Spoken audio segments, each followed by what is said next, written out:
वासरा पीठ निलये सरस्वती नमस्तुते विठ्ठला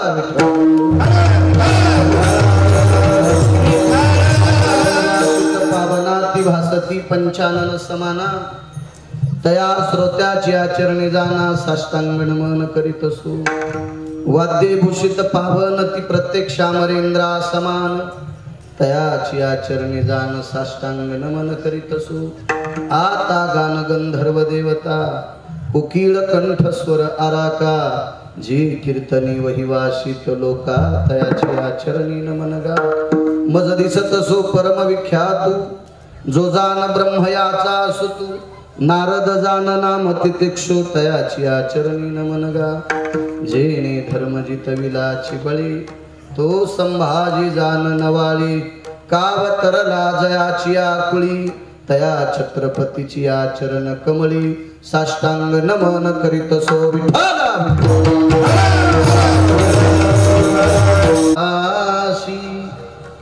सदा प्रिय जो सज्जना वैष्णवाशी जया वर्णिता प्रेमात्यंत चित्ता नमस्कार माझा श्री गुरु एकनाथा शिव भोळा चक्रवर्ती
वैकुंठीचा हरी ताना यशोदेच्या घरी रांगत शिहा अंगणी माथा जावळाची वेणी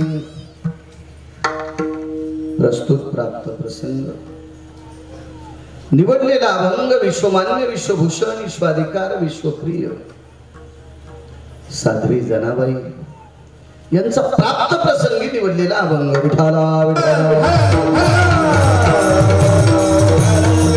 प्राप्त प्रसंगी निवडलेला अभंग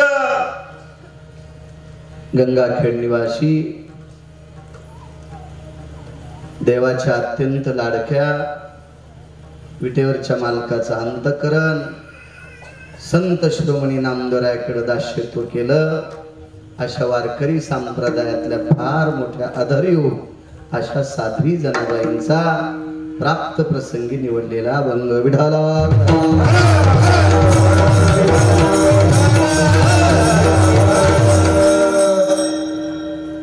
आई साहेब या ठिकाणी नमूद करतात बेस नको कडक करावाच वैकुंठाचा जगदानंद कंद जगतपती हा यशोदेकडे आलेला आहे काय पुण्य असेल त्या यशोदेचं गोकुळात येण्याचं कारण काय असावा काय पावित्र्य असेल त्या गोकुळामध्ये देवाला कशा करता गोकुळ आवडला असावा त्या गोकुळाकडे गोकुळामध्ये यशोदा आई साहेबच का आवडल्या नंदराजच का आवडले सांगणारी व्यक्ती साध्वी जनाबाई आहे तुमच्या माझ्यासारख्या सर्वसामान्यानं केलेलं काव्य हे कवडी मोल असतं तुमच्या माझ्यासारख्यांनी केलेला काव्य हे एखाद्या जगमान्य होईल समाजमान्य होईल पण देवमान्य होत नसतं म्हणून काही काहीनं रत्न पुस्तक लिहिले पण ते देवमान्य नाहीत ते संत मान्य नाहीत महाराज साध्वी जनाबाईंचं वाक्य हे देव मान्य आहे त्यांनी म्हणावं वैकुंठातला हरी यशोदाई साहेबांकडे आहे. बालपणातलं गोडसं वर्णन केलं. रांग तसे हांगणी माथा जावळाची वेणी. बालपणातलं रांगण्याचं वर्णन केलं. त्याच्या डोक्यावरचं विश्वाच्या मालकाच्या एक चिमुकले असे भरपुरे जे जावळ आहेत त्याचंही वर्णन केलं. पायी पैंजण आणि वाळे हाती नवनीताचे गोळे. पायात पैंजण आहे, हातामध्ये वाळे आहेत. ते पायात पैंजण आणि वाळे आहेत आणि हातात नवनीताचा गोळा आहे. चित्ताचं प्रतीक आहे. लोणी कोमल असतं. विठाला विठाला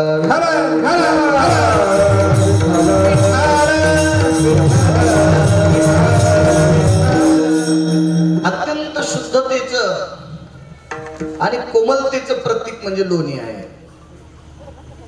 विठाला विठाला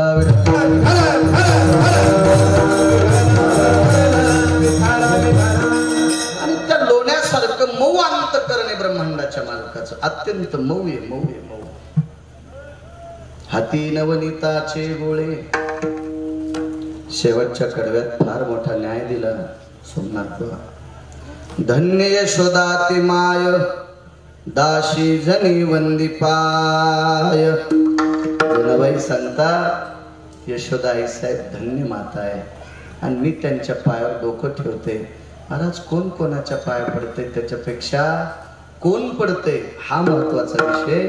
साध्वी जनाबाई नुसत्या पाय पडत नाहीत की त्या वात्सल्याला धन्यता देतात. त्या अर्थी यशोदाई साहेब किती धन्य असतील. हा साधा सोपा सरळ अभंगाचा अर्थ मला आशीर्वाद द्या, मी बोलण्याचा प्रयत्न करेन. विठाला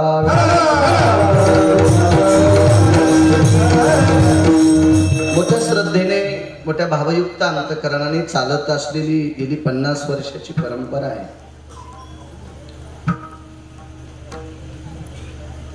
भगवान श्रीकृष्ण परमात्म्याचा प्रगट दिन जन्माष्टमी 5 पर्वण्यापैकी अनन्य साधारण महत्व असणारा आजचा दिवस आहे. आणि त्या जन्माष्टमी निमित्त चालत असलेला गेल्या 50 वर्षापासून हा सप्ताह ग्रामस्थ सातारे या ग्रामस्थांच्या वतीने मोठ्या भावयुक्त अंतःकरणाने श्रद्धेने चालत आहे. गावात जेवढ्या अण्णावाची मंडळी असतील तेवढ्यांना कोटी कोटी धन्यवाद. आजच्या या तारखेच्या संदर्भात किंवा आजचं यजमानपद ज्यांच्याकडे आहे असे आदरणीय मनोहर बाबूराव मखरे एकटेच आहेत ना. मनोहर बाबूराव मखरे ते आजचे यजमान आहेत. त्यांना नाव हरिभक्त टाकले पण ते आजपासून हरिभक्त होणार आहेत. कारण काय होतं माहितीये का, राग येऊ देऊ नका यजमान, खोटी पदवी लावायला लाज वाटली पाहिजे. विठाला विठाला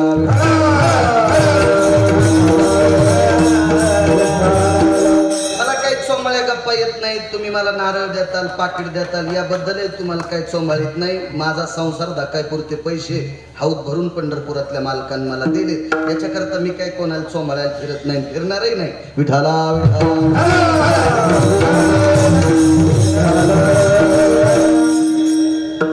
मोठ्या शुद्ध अंतःकरणाने भगवंताच्या जन्माष्टमीच्या पर्व काळावर माझ्यासारख्या सर्वसामान्य अल्पज्ञानी अज्ञानी फारसं ज्ञान नसणाऱ्या गिरगावकराला तुम्ही आज आमंत्रित केलंय गावकऱ्यांच्या वतीनं.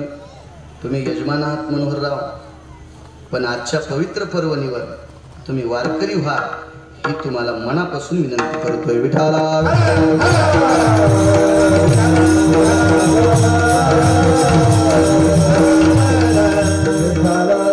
गावातील तरुण मंडळी मोठ्या श्रद्धेने हा उत्साह करतात. इथं बसलेली सगळी ज्ञानी माणसं आहात. एक लक्षात घ्या बारक्या गिरगावकराचं, पैशानं सत्ता मोठा होत नसतो. कोटीनं पैसे असलेले इकडं तिकडं वळचणीला कितीतरी लोक बसलेत. सप्ताह सात्विक सदाचारी पुण्यशील पावन यावर या असा सप्ताह होण्यासाठी गावातल्या लोकांनी तन्मन धनानं सहकार्य करावं लागतं. उत्तमावा तवा सत्ता मोठा होत असतो. यावर या गावातील तरुण मंडळी पार्किंग व्यवस्थेसाठी रिपरिप पावसात उभे आहेत. त्यांची सर्व अंग चिंब भिजलेली आहेत. मोठ्या सात्विकतेनं मोठ्या श्रद्धेनं ती या सप्ताहात बेजार होतात. अन्नदान व्यवस्थेतली कार्यकर्ते व्यवस्थापक वेगळी, पार्किंगची व्यवस्थापक वेगळी. मी ज्यांच्याकडे मनोहररावांकडे बसलो त्यावेळेला 5-25 तरुण तिथं सुद्धा भिजत आली. किती श्रद्धा, किती भाव, किती प्रेम. तुम्हा तरुणांना माझ्या विटेवरच्या मालकाच्या चरणी प्रार्थना, असंच गरुडासारखं बळ देवो. ते बळ तुम्ही तुमच्या आई वडिलाच्या सेवेकरता वापरो. ते बळ तुम्ही तुमच्या प्रपंचातल्या लोकांची धारणा करण्याकरता वापरो. आणि हे सगळं काम करत असताना उरलेला वेळ तुम्ही धर्माकरता वापरो, असं पंढरपुरातल्या मालकाच्या चरणी प्रार्थना करेल. कारण तुम्ही सगळी संसारिक आहात. तुम्ही सगळाच वेळ जर देवाला दिला तर बायका कशाचं गीतान विठाला विठाला.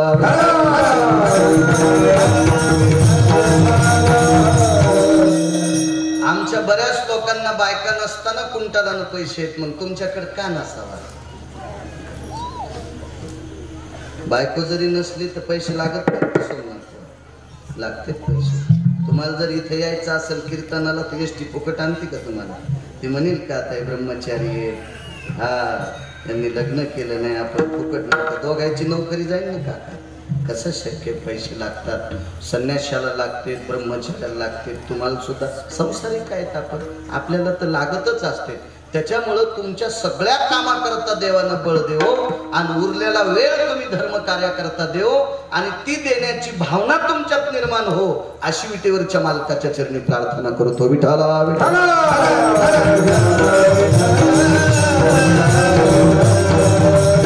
बऱ्यापैकी गोडशी सात्विक वारकरी परंपरा तुमच्या गावाला मला भेटायला पंढरपूरला आलेली सर्व काही हरिभक्त मंडळी, पारमार्थिक मंडळी आहेत. मुळात तुमच्या मातीमध्ये वारकरी संप्रदायाचा गंध आहे आणि तो मुळातच आहे. पण तुम्ही या 50व्या वर्षानिमित्त उज्ज्वल केला, तो दाखवला, तो उघडा केला. जसा कापूर एका डब्बीत असताना कापूर आहे पण डब्बी लावल्यामुळे त्याचा सुगंध येत नाही, त्याचं झाकण उघडल्याच्या नंतर जसा सुगंध येतो तसा भक्तीचा सुगंध पहिलाच तुमच्या मातीत आहे. तुम्ही फक्त त्याचं 50व्या वर्षाच्या निमित्तानं झाकण काढलं आणि एवढं मोठं स्वरूप निर्माण केलं. हे मुळातच तुमच्याकडे होतं. विठाला विठाला.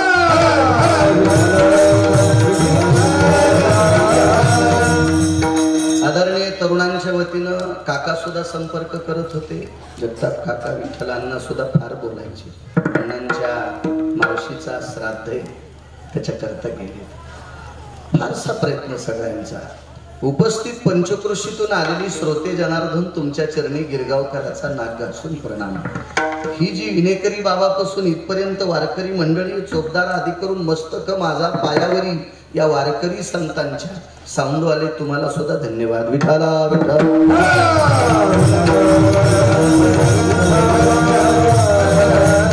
वैकुंठीचा हरिताना यशोदेच्या घरी ब्रह्मांडाचा मालक यशोदेकडे आलेला आहे. अवतार घेतला अष्टमीच्या दिवशी, जन्म झाला. आज किती मोठी पर्वणी माहिती तुम्हाला? आज जगदानंद कंद जगतपतीचा जन्मदिवस. एक पर्वणी.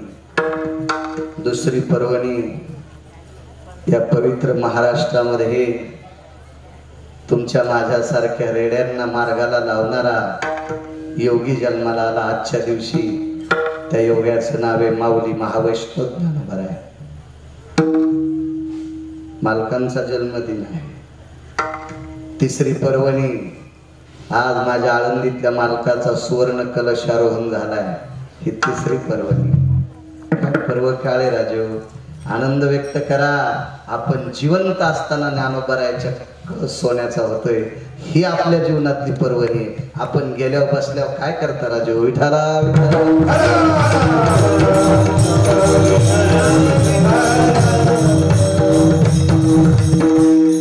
अशा या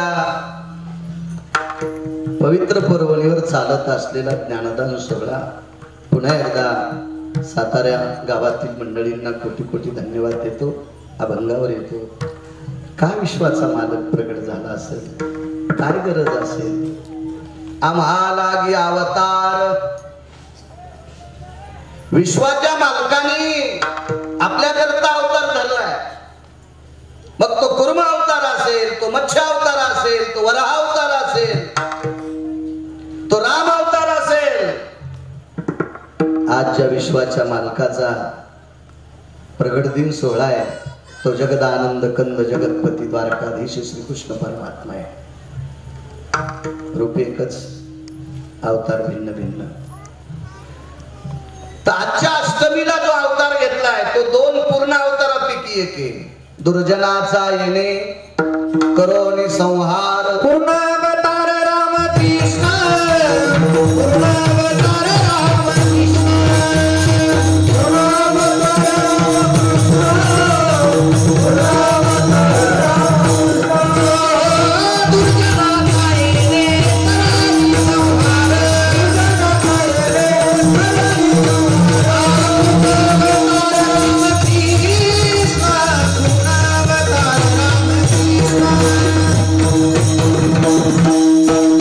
दुर्जनाचा येणे करोनी दुर्जनाचा येणे करोनी संहार. पूर्ण अवतार रामकृष्ण. राम आणि कृष्ण हे 2 अवतार पूर्ण आहेत. पण आज विशेष काय माहितीये का? 7वा अवतार मर्यादा पुरुषोत्तम रामचंद्रांचा जरी पूर्ण असेल पण स्वतंत्र नाही. आज जन्माला आलेल्या मालकाचा अवतार भी पूर्ण आहे आणि कार्य भी स्वतंत्र आहे. मर्यादा पुरुषोत्तम रामचंद्रांचं जीवन म्हणजे कर्जबाजारी जीवन. अख्खं जीवन कर्जबाजारी. आणि ते फेडण्यासाठी ऋण फेडावया. मागचं जे कर्ज आहे का ऋण आहे का हे फेडण्यासाठी पुढचा अवतार आहे. स्वतंत्रता नव्हती. पुन्हा एकदा साधा मुद्दा सांगतो. मर्यादा पुरुषोत्तम रामचंद्रांचं जीवन म्हणजे खट्याळ सासूच्या सानिध्यात वावरलेली सून. खतरनाक सासू, ज्वाला मिरची सारखी खतरनाक सासू. आणि या खतरनाक सासूच्या जीवनात एखाद्या सुनेला तयावर तापलेल्या तव्यावर थेंब जसा पडावा असं जीवन तिचं साक्षीभूत असते. असं जीवन मर्यादा पुरुषोत्तम रामचंद्रांचं होतं. आणि 8वा अवतार म्हणजे सासूच नाही, किल्ल्या सुनाच्या हातात जे करीन ते पर्व काळ. इतका मुक्त अवतार ते भगवान श्रीकृष्ण परमात्म्याचा तो आजचा आहे. विठाला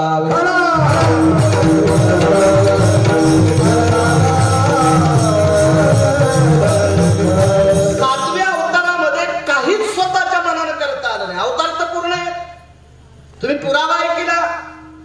पूर्ण अवतार रामकृष्ण, दोन्ही अवतार पूर्ण आहेत पण हातात काहीच नाही.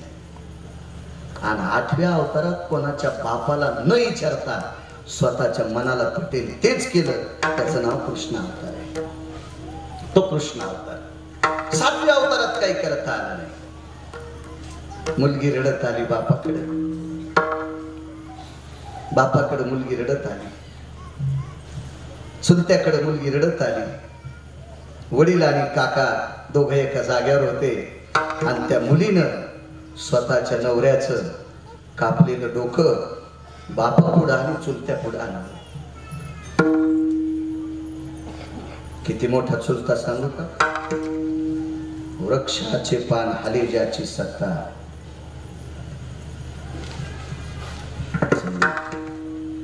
झाडाचं पान ज्याच्या सत्तेशिवाय हालत नाही तो जगाचा बाप आहे. संगीतो काय काय काय पात्रता असेल त्या देवाची. तो काका आहे. बाप कोणी माहिती? त्या बापानं विठ्ठलराव एका डोक्याच्या केसा इतकी जरी मान हालिली ना म्हणत नाही तुम्ही मी कोणीच वाचत नाही. कोणीच नाही वाचत आपण कोणीच. ही अख्खी पृथ्वी त्याच्या डोक्यावर.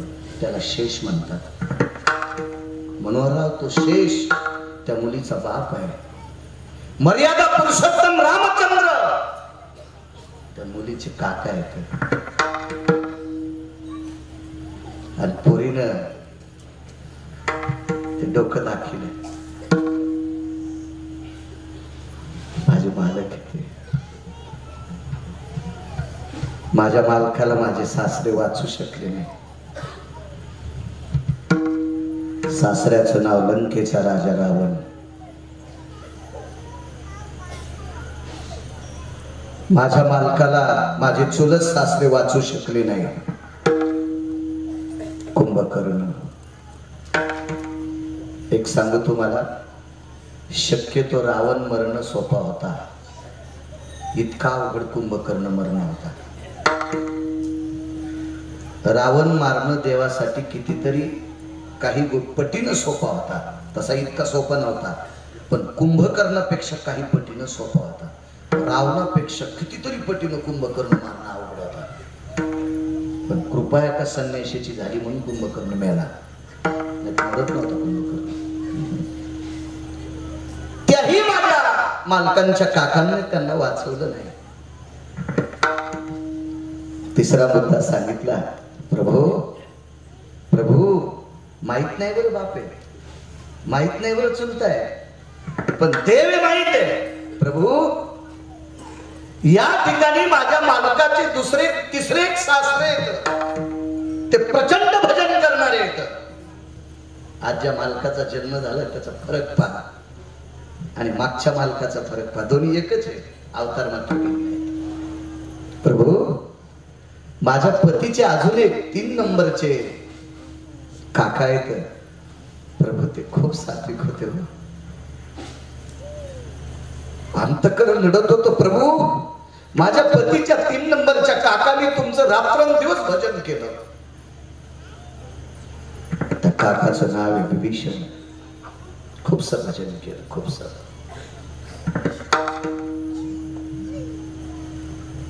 उत्तमराव माफ करा, आपण कोणीच त्याच्या भजनात बसत नाही, ना तुम्ही ना मी. इतकं भजन केलं काका, किती भजन. त्या भजनाच्या घराला विस्तू लावला. विस्तू लावला, विस्तू. घराला अग्नी लागल्यावर घर पेटत नसते. त्यांच्याकडे गेलतो गोरखा, कीर्तन सोडत नाही. हे लई येड्या बाळूच्या नादी लागले.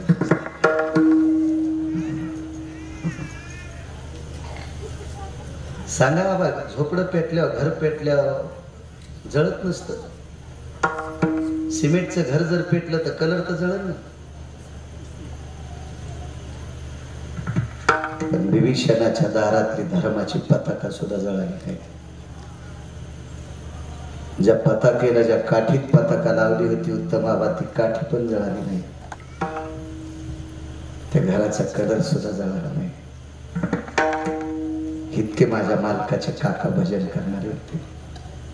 प्रभू तुमचं भजन केलं त्याने. लंकेशी उरले विभीषणाचे घर, लंकेशी उरले विभीषणाचे घर, हृदय सीतावर म्हणून. हृदयामध्ये सीतेच्या मालकाचं नाव होतं. याच्याकरता विभीषणाचं घर लंकेत एकटंच शिल्लक राहिलं. इतकं माझ्या पतीच्या काकाने भजन केलं तुमचं. एवढा माझ्या मालकाचा काका सखा चुलता जर इतका भजन्या असेल, तर त्या पवित्र वारकऱ्याचा पुतण्या का मरावा देवा? का मरावा, का मरावा? बाई हुशार. बाईनं देवाला विनंती केली, प्रभू लक्षात ठेवा, माझे सख्खे सासरे, माझे चुलत सासरे, पुन्हा माझे 3ऱ्या क्रमांकाचे वारकरी चुलत सासरे, या 3 जणांनी माझ्या पतीला वाचलं नाही. पण एक सांगू का देवा, माझे वडील असते तर मात्र माझ्या पतीला मरू दिलं नसतं. माझे वडील असते ना तर माझ्या पतीला मरू दिलं नसतं. त्यावेळेला ताटात कापलेलं डोकं हसत होतं. खर खर खर खर खर खर डोकं हसलं. मला काही गप्पा सांगायचा नाद नाही.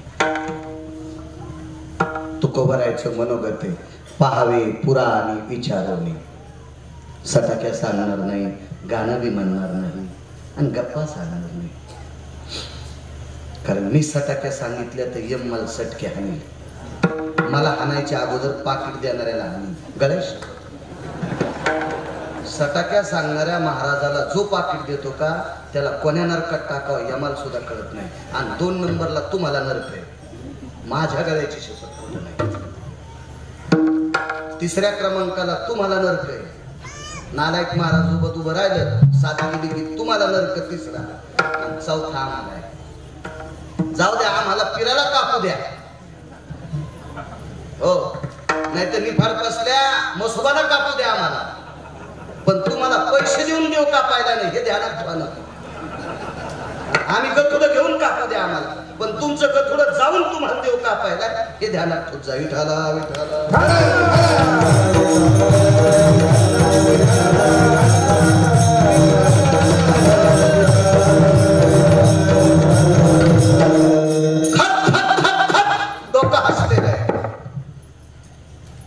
आणि हसत आपल्या पत्नीकडे पाहिला आणि आवाज दिला, प्रिये तुझ्या बापाने मला मारले,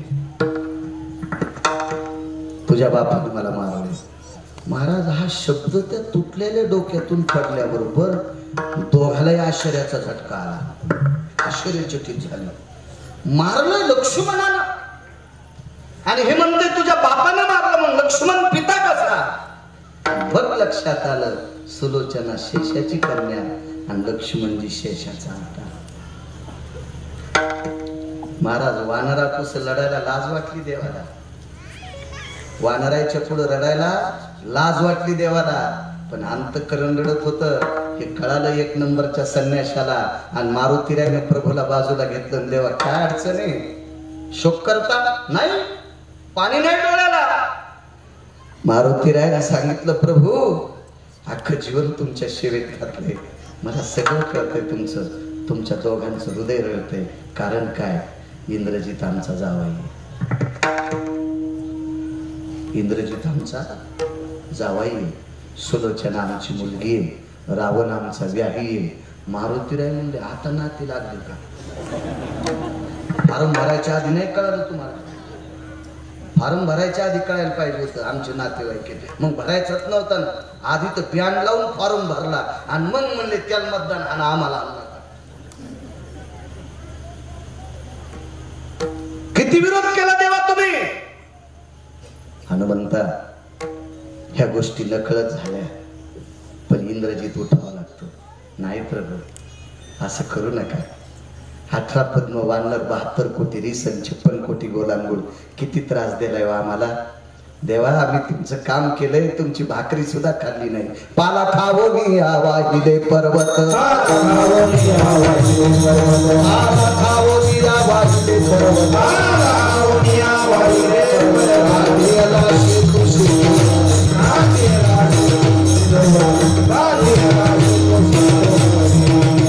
पाला खावो मी आवाहिले पर्वत, बांधिला से तू सिंधुवरी. पाला खाल्ला आणि देवा एक तिळा इतक्या भाकरीची अपेक्षा केली नाही. पैसा दाम सोडून द्या. इतक्या चिवटपणानं आम्ही काम केले. आम्हाला किती राक्षसांनी त्रास दिलाय. आता तुमची नाती लागतात. आणि एवढा मूर्ख रावण तुमचा व्याही आहे की ज्याला इनी मधलं अंतर कळत नाही. विन कळाली ना विन. एवढा मोठा मूर्ख रावण जर तुमचा व्याही असेल तर या मूर्ख रावणानं एका पवित्र स्त्रीला मांसाचे तुकडे ज्यांच्या दातात अडकले अशा घाणेरड्या राक्षसनीच्या सानिध्यात अशोक वाटिकेत आणून ठेवलंय. इतका मूर्ख तुमचा व्याही आणि तरी तुम्ही त्याच्याशी नातं लावता. भगवंतानं सांगितलं हनुमंत जाऊ दे, जे लोक करतील ते फिरतील, पण रावण आमचा व्याही आहे जाऊ दे. पण इंद्रजी त्याला उठवायची हुशार होते. खेळिया माझी हनुम्या शान. अत्यंत ज्ञानी होते मारुतीराय. उड्डाण केलं महर्षी वाल्मिकांच्या रामायणातला एक श्लोक लिहून आणला आणि विश्वाच्या मालकासमोर टाकला. वाचा श्लोक वाचल्याबरोबर डोळे भरून आले आणि लक्ष्मणाला सांगितलं, बाळा हे लखन नाही उठित आहे. का उठित आहेत नाही? वर्तोनी दावीन नामा म्हणे, वर्तोनी दावीन वर्तोनी दावीन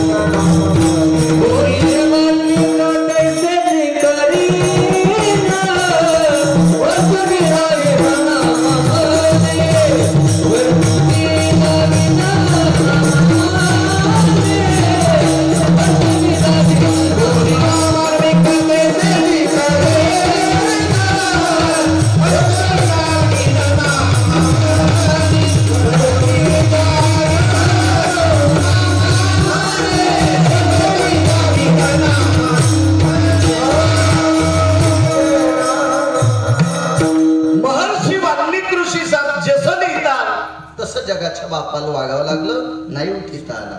इतका बंदिस्त अवतार आहे सातवा. एवढा चौकटीत बांधलेला अवतार आहे सातवा.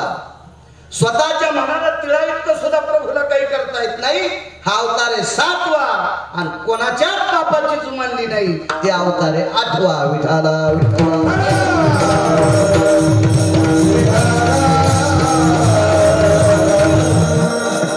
मागची सगळी कर्ज फेडण्यासाठी आठवा अवतार आहे. माझ्या वाचनात आतापर्यंत 28 कर्जदार होते. हळूहळू वाचल्यावर पुन्हा संख्या वाढणार आहे. त्याच्यातली 1 नंबरची कर्जदार होती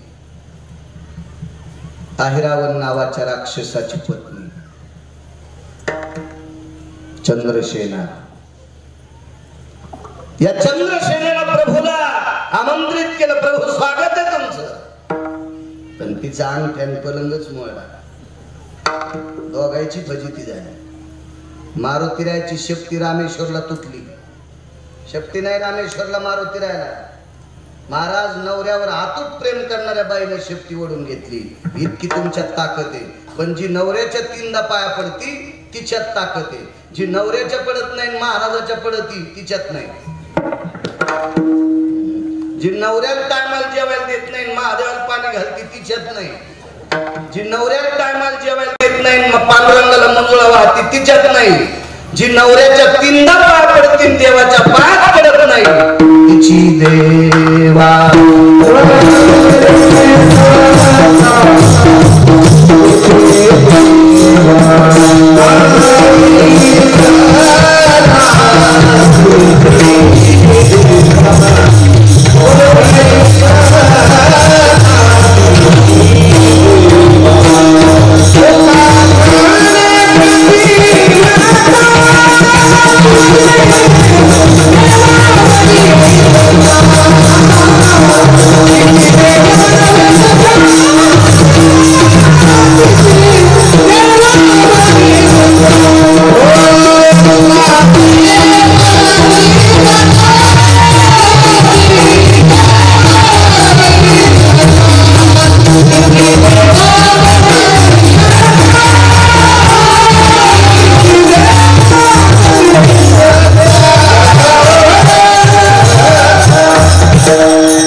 पतिव्रतांतीची देवावरी सत्ता.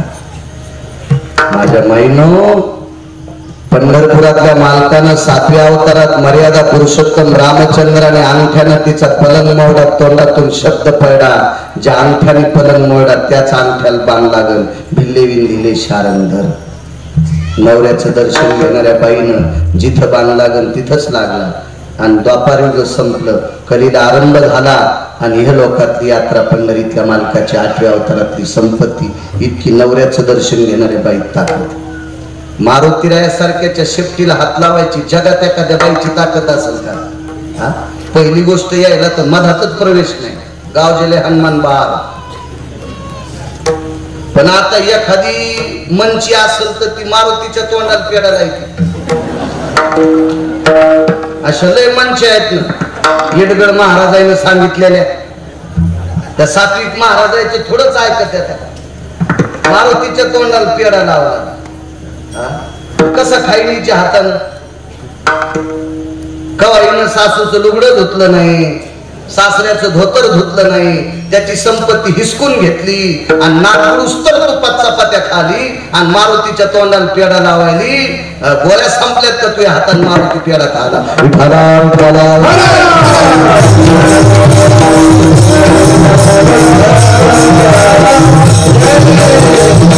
माझ्या माईनं तुमच्यातल्या एका बाईने शक्ती वाढल्याबरोबर सामान्य ताकद आहे मारुतीरायाची शक्ती वाढणं. महाराज नवऱ्याकरता अमृत प्राप्त केलं, नवऱ्याकरता अमृत.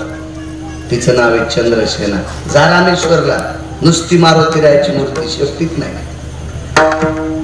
कधी कधी चांगलं बघ जा.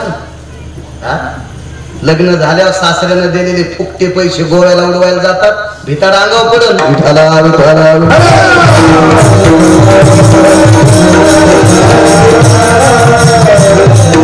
कधी कधी सासऱ्यानं दिलेले ते फुकटे पैसे उडवायला पंढरपूरला जा, जा रामेश्वरला, जा काशीला, जा द्वारकेला, जा गयेला, जा प्रयागला. अशा चांगल्या ठिकाणी जात जाते जरा पचत असते. विठाला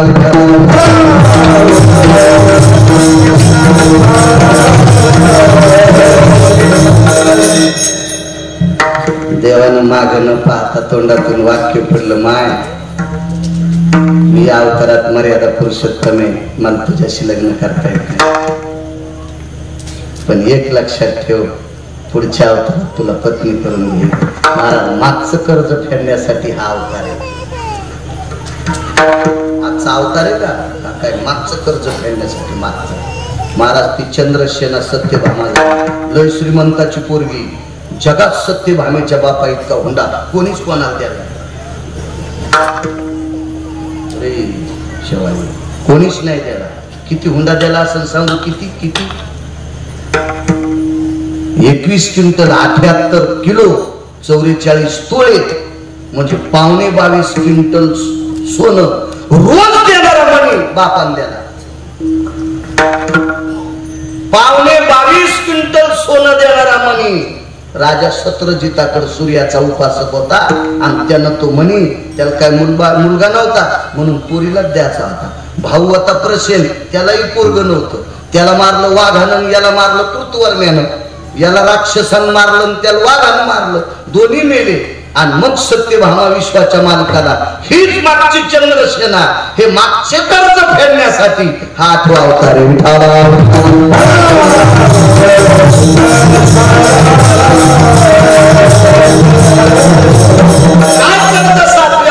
सातव्या अवतारात एका अस्वलाच्या पुरीनं पाहिलं. ऐका माझ्या माईनं निष्ठेची ताकद. तुम्हाला भाग येईन गिरगाव करायचा, तुम्ही मिटिंग घ्या म्हणा आपल्या तालुक्यात गिरगावचा भाव आलाच नाही पाहिजे, असं करा. तुम्हाला 30 गाव पट्ट्यात 36 गाव. जरा कडक बोलतो ना, पण तुम्हाला कडक बोलण्यात माझा फायदा आहे.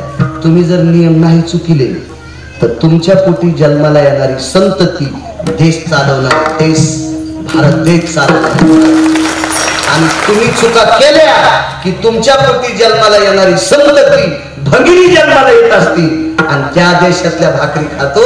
ते देश चालवायची ताकद त्यांच्यात येत नाही आणि ती ताकद त्यांच्यात यावा याच्याकरता तुम्ही शुद्ध वागणं गरजेचं आहे.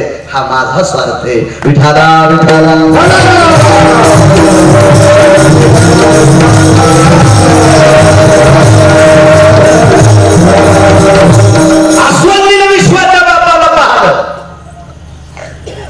अस्वलीने विश्वाच्या बापाला पाहिलं आणि पाहिल्याच्या नंतर तो पुढे पुढे चालत गेला. दिशेना असा होई तोपर्यंत त्याला बघत होती आणि त्याला बघत बघत बघत बघत डोळे झाकले. वेगात सांगतो, एवढा पुरावा सांगतो आणि मग यशोदेकडे का? कारण 8वा अवतार कर्ज बाजारी फेडावंच लागते. आपल्याला सुद्धा सांगितलं देहूतल्या मालकानं, हो तुका म्हणे होता ठेवा तो या भावा सापडाला. मागचा पुण्याचा असेल तरी सापडतो, आबा पापाचा असला तरी सापडतो. बापानं कर्ज करून ठुलन, बाप मेला 7-12 तर जमिनीत कर्ज फेडावं लागतं का नाही? विठ्ठलराव फेडावंच लागते. आणि बापानं बँकेत पैसे टाकले सानव आणि बाप मेला, पैसे कोणाला असते? पुन्हा पोराला, आणि बापानं कर्ज काढून 7-12 मेला. अरे योगेश कोणाला फेडायचंय पोराला? बॅलेन्स नाम पुण्य, कर्ज नाम पाप.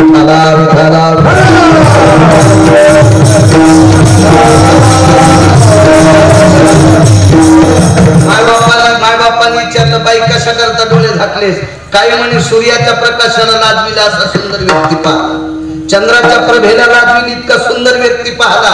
त्याच्याकडे पाहिल्याबरोबर पाहिलिया वेद लावी बैशेजीवी जडोनी रूप सावळे सुकुमार कानी कुंडल मकराकार अगणित लावण्य तेज पुंजाळती रत्न किलो फाकती प्रभा कानडा विठ्ठल कर्नाटक तेने मज लाविला वेधू. काय ते रूप सुंदर आहे, काय रूप पाहता लोचनी सुख झाले हो साजनी. किती सुंदर रूप आहे, किती सुंदर रूप आहे. राजस सुकुमार मदनाचा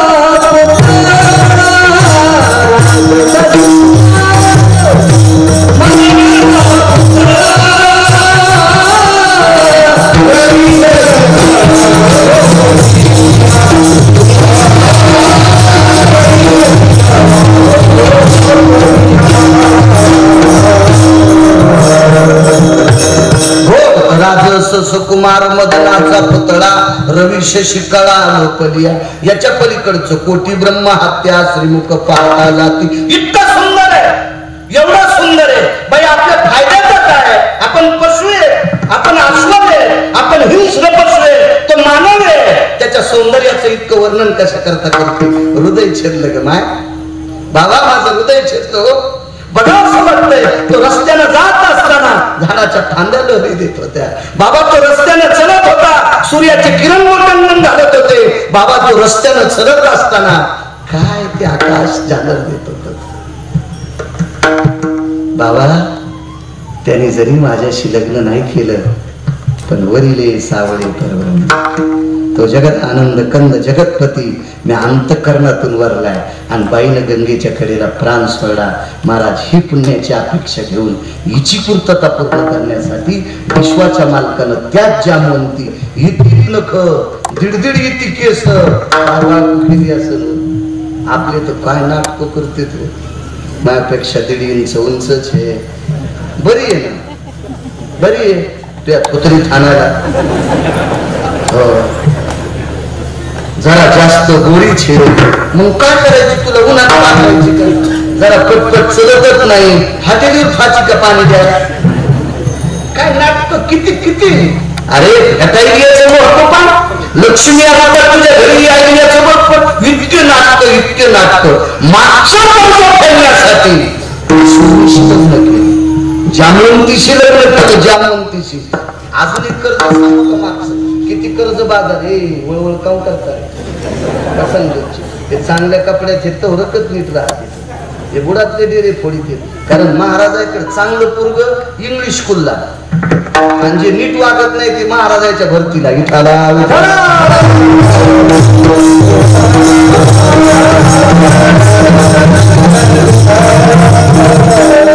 महाराजाचा पिना पाडीते.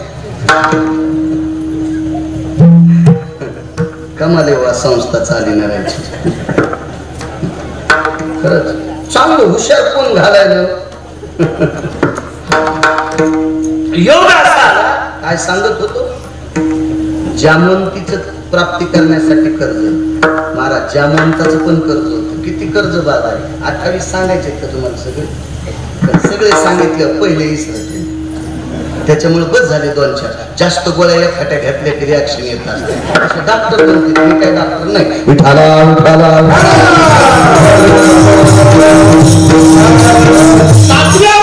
जामवंत महाराज काय उपकार आहेत जामवंताचे? जामवंताचे 14 उपकार, त्याच्यातले एक उपकार आहेत. आता श्रावण महिना चालू आहे, या मासाचे अधिपती भगवान शिवशंकर आहेत. जन्म जरी विष्णूचा झाला असला कृष्ण परमात्म्याचा, पण या मासाचे मालक शंकर आहेत, अधिपती शिवजी आहेत. तर 14 कामापैकी शिवजींची प्राण प्रतिष्ठा जामवंतामुळे झाली. जामवंत जर प्रभू रामचंद्राला भेटले नसते तर रामेश्वराची स्थापना होत नव्हती. कारण प्रभू रामचंद्राकडे स्थापना करण्यासाठी पुरोहितच नव्हता, ब्राह्मणच नव्हता. आणि जंगलात ब्राह्मण कसा सापडत? जंगलात जे सापडत होते ते चित्र धरणारे, लाहोर धरणारे, कुत्र मारणारे अशी लोक होते यायला पुन्हा प्राणप्रतिष्ठेचे मंत्र येत असतील का नाही आणि मग जामवंतापाशी आपली अपेक्षा केली मला स्थापना शिवजीची करायची पण ब्राह्मण पाहिजे जामवंतानं सांगितलं आमच्या मित्राचा नातू ब्राह्मण आहे त्याचे आजोबा माझे मित्र आहे आणि ते नातू ब्राह्मण आहे मी घेऊन येतो प्रभू रामचंद्र म्हणले कोण आहे प्रभू रामचंद्र म्हणले येणार नाही का आणि तुम्हाला माहित नाही का आमचं त्याचं किती भांडण त्यानंच तुम्ही बाकी चोरून नेली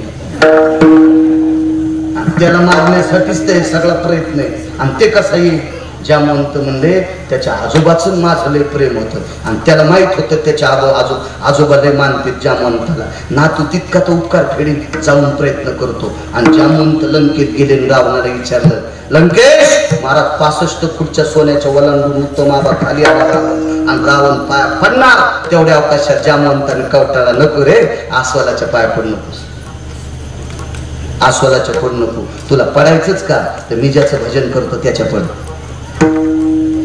कोणाच्या रामाच्या मी ज्याचं भजन करतोय त्याच्या पड पण तो बिल दोडका होता खिसून भाजी होत नव्हती ठेसून होत नव्हती आणि चिरून होत नव्हती ज्यानं खाल्लं त्याचे दात राहत नव्हते इतका रगील दोडका बियाच्या पण कामी इतका रगील रावण होता इतका रगील रावण आणि ते ऐकतो का म्हणले पाया नाही पडत म्हणले काका तुमचं काय काम आहे मग एकच काम आहे म्हणे भगवान शिवजीची स्थापना करायची ब्राह्मण पाहिजे ते म्हणलं तुम्हाला शिवजीची स्थापना करायची कुठं करायची समुद्राच्या तीरावर आणि समुद्राच्या तीरावर जर शिवजीची स्थापना तुम्हाला करायची तर कोणाची माय गाडी निसरून मंत्र म्हणायची पहा किती रोगील ब्राह्मण होतो कोणाची माय गाडी म्हणले माझ्या व्यतिरिक्त मंत्रोच्चार करायची पण म्हणले ऐका ना मी प्राण प्रतिष्ठा करण्याचा निरोप घेऊन आलो पण यजमान दुसराचे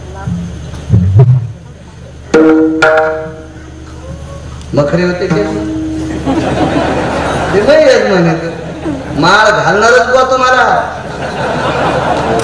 रगील गिरगावचा बाळ रगील घालणार आणि इतक्या लोकांत घालणार काड्या काय काशी होईल मग सांगतो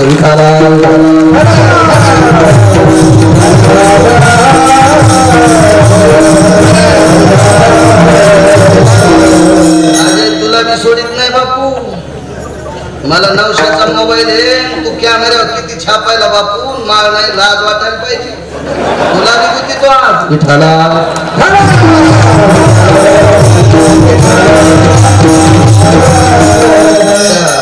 जगताप काका संत मेळाव्याला माळ आहे का ते पाकिस्तानीच येत आहे का माळ हा हो हो हो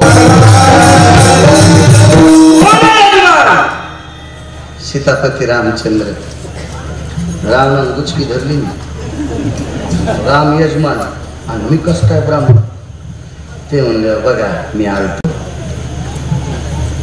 पण हृदयाला मिठी मारली आला आणि रावण म्हणला माझ्या आजोबाचे मित्र आहेत तुमचं जर काम केलं तर वैकुंठातून माझ्या आजोबा मला आशीर्वाद देतील असू द्या राम पण मी करतो पोरं आहेत ते पण जामवंत काय म्हणले लंकेश रामप्रभूला भगवान शिवजीची प्राणप्रतिष्ठा समुद्राच्या तीरावर करायची पण पूजेला सामान काय लागेल तूप किती लागेल खारका किती लागत्या खोबरं किती लागेल बदाम किती लागतील खडी साखर किती लागेल सुपाऱ्या किती लागतात हळद कुंकू किती लागेल हवना करता तूप किती लागेल समिधा कोणत्या आणायच्या कोण्या दिवशी हवन करायचं मुहूर्त प्राणप्रतिष्ठेचे कोण दिवशी आहे आणि त्याचा खर्च किती येईल काय म्हणलं रावण म्हणला जामवंत महाराज माझ्या आजोबाचे मित्र आहेत एकच काम करतो ज्याचा यजमान जंगलात आहे त्याचं साहित्य पुरोहितांना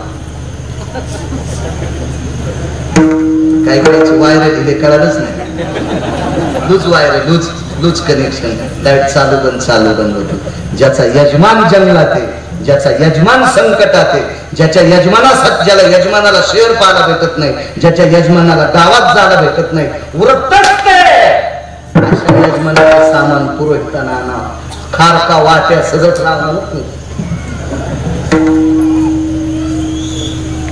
पुन्हा एक मुद्दा सांगू जामवंताचं किती उपकार होते पण 14 पैकी एकच सांगा बरं का 13 पुन्हा कधी पाहू 14 पैकी एकच उपकार सांगतो जामवंताचा एकच पुन्हा सांगू का काय उपकार होता जामवंताचे डोळे भरून आले आणि रामाने विचारलं काका काय झाले? काही नाही, यजमानासोबत बायको नाही.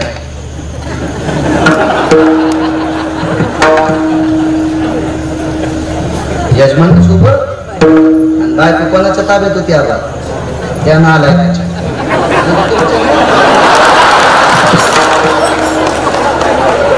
टेकलं का शेकलं हे म्हणायचे, मला पण आलाय म्हणलं आहे का आलो जातात.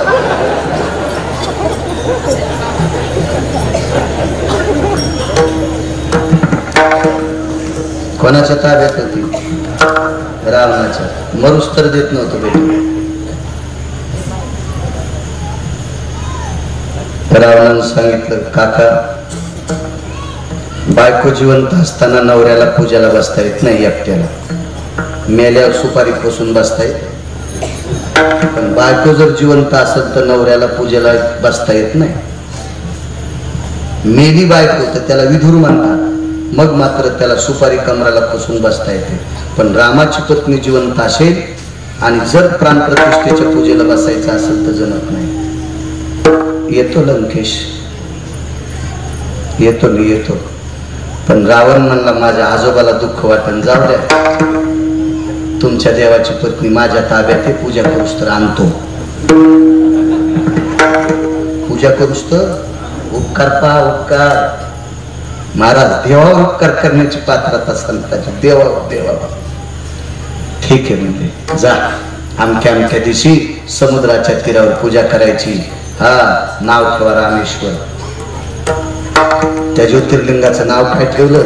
रामेश्वर. रामेश्वर मागचं कर्ज सांगतोय, कर्ज कर्ज कर्ज कर्ज जामवंताचं एकच उपकार. आणि मग रामेश्वराची स्थापना करायची, पूजा मांडायची ठरली. ही पूजा मांडायची ठरत असताना योग असा आला, शितेल विमान पाठिलं. महाराज 3 पाठ नेले, स्वतःला लंकेशाला, एक रामचंद्रांना, एक माझ्या सीताई साहेबाला. रामप्रभूच्या मनात शंका आली, एका पाटावर रावण बसलेला आहे पुरोहित आहे, एका पाटावर मी बसलो, पण ह्या पाटावर कोणाला बसत? भजन करणाऱ्याला इंद्रप्रस्थाची तर होतीच, पण हस्तिनापूरची पण गादी भजन करणाऱ्याला द्यायची होती. पण पंढरपुरातल्या मालकाला अडचणी आल्या, करावं काय. भजन करणारे ऐकून पंढरपुरातला मालक होता नालायक काकून 2-4 भजन करणारे चांगले माणसं होते. त्याच्यापैकी भीष्माचार्य भजन करणारी व्यक्ती, द्रोणाचार्य भजन करणारी व्यक्ती, कर्ण भजन करणारी व्यक्ती. एक जण म्हणला महाराज कर्णानं कुठं टाळ वाजिला? अरे सुंबळ्या तू कशाला विचार करतो? कर्ण सामान्य भारतीय युद्धातला मानवी शिव आहे कर्ण. कर्णाने वैशालीच्या व्यतिरिक्त जगातल्या प्रत्येक स्त्रीला माय ही उपमा संबोधली. भजनाच्या यादीत कर्ण. भीष्माचार्यांनी कधी टाळ घेतला? अरे भीष्माचार्यांनी लिहिलेल्या ग्रंथांनीच सप्ताह सुरू होती. विष्णू सहस्रनाम. शरपंजरी पडल्यावर 113 बाण अंगात घुसले डॉक्टर साहेब, आणि 113 बाण अंगात घुसल्यावर भजन केलं 1000 नावाचं, त्याला विष्णू सहस्रनाम म्हणतात. हो काय भजने ते. द्रोणाचार्य भजन करणारी व्यक्ती. पण ही लोक जोपर्यंत संपत नाहीत तोपर्यंत भजन करणाऱ्या पांडवायला गादी भेटत नाही. देवाला भीष्माचार्यांना गादी भेटली असती तर पांडवायला द्यायची गरज नव्हती. कर्णाला भेटली असती तर पांडवायला द्यायची गरज नव्हती. द्रोणाचार्याला भेटत होती तर पांडवायला द्यायची गरज नव्हती. पण या भजन करणाऱ्यामुळं भजन न करणाऱ्याला गादी भेटू लागली. हे देवाला खपत नव्हतं. ते कौरव होते, ते भजन करीत नव्हते. एकाही कौरवानं भजन केलं नाही. त्याच्यातले 3 भजन करण्याच्या लायकीचे होते, पण भावाचं ऐकून केलं नाही. म्हणून यांना गादी नकोय, भजन करणाऱ्या पांडवांना गादी द्यायची. नवल काय केलं बघा. पंढरपुरातल्या मालकाला माहित होतं जोपर्यंत द्रोणाचार्य मरत नाहीत, तोपर्यंत 1 कोटी कृष्ण जन्माला आले तरी पांडवायला गादी भेटत नाही. मग मारायचं म्हातारं कसं? नवलानं मारलं. एक सोपा शब्द आहे, दुसरा पण नको कीर्तनात ते वापरायला. हुशार आहे मालक पंढरपूरला. नवल काय केलं?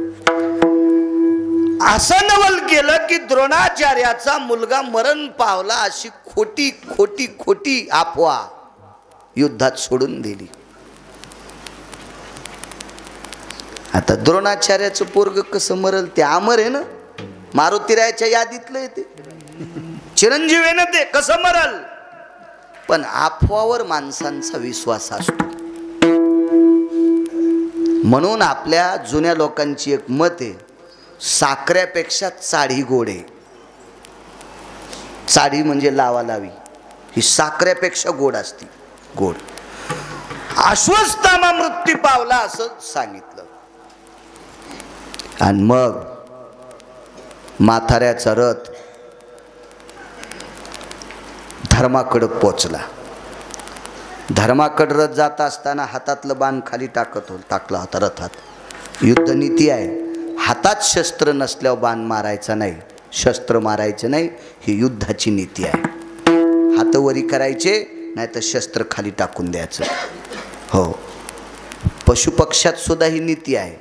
एक कुत्र दुसऱ्या गल्लीत जर गेलं तर त्या गल्लीतले कुत्रे जर त्याला बोचकारीत असतील तर यानं कष्टा घालायचा. कळालं ना तुम्हाला?